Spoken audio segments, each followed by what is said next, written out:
କାହାଣୀର ବିଷୟବସ୍ତୁ ଖୋଜୁ ଖୋଜୁ ସେଇ ସୋସିଆଲ ମିଡ଼ିଆର ଅଦୃଶ୍ୟ ଝିଅ ସହିତ ପ୍ରଥମ ମେସେଜରେ ପ୍ରେମ ହୋଇଯାଇଥିଲା ଆକାଶଙ୍କର। ପ୍ରେମ ଏକତରଫା ନଥିଲା, ଉଭୟ ତରଫରୁ ଥିଲା।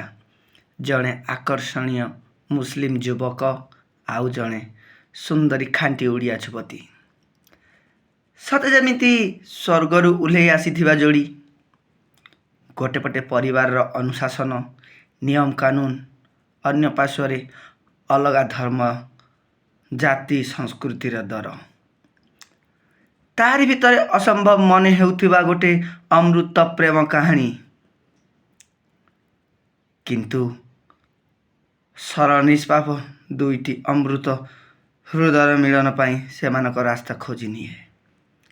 ବାସ୍, ୟୁଟ୍ୟୁବର ଭିଡ଼ିଓର କମେଣ୍ଟ ସେକ୍ସନରେ ମେସେଜ ଦିଆନିଆରେ ସେମାନଙ୍କର ପ୍ରେମକୁ ଆହୁରି ଦୃଢ଼ କରୁଥିଲା। ଆକାଶ, ବର୍ଷା ଦୁଇଜଣ ଜାଣିଥିଲେ ସେମାନେ ନିୟମ ଭାଙ୍ଗୁଛନ୍ତି। ଏ ସମାଜର ଲୋକ କେବେ ବି ସ୍ୱୀକୃତି ଦେବନି।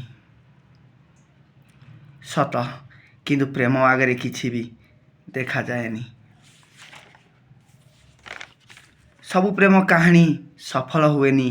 ସବୁ ପ୍ରେମୀ ଯୋଡ଼ିଙ୍କ ଭାଗ୍ୟରେ ମିଳନର ସୁଖ ନଥାଏ। କିଏ ଜାଣିଥିଲା ପ୍ରେମ ହେଲା ପରେ ବିଧାତା ଆଉ କିଛି ଲେଖିଛି। ତ ହାଇ ଫ୍ରେଣ୍ଡସ୍, କ'ଣ ତମ ସହିତ ଫ୍ରେଣ୍ଡସିପ୍ ହେଇପାରିବ କି? ତ ଇଏ ଥିଲା ଟ୍ରେଲର। ଫୁଲ୍ ଷ୍ଟୋରି ଖୁବ୍ ଶୀଘ୍ର ଆସିଯାଉଛି।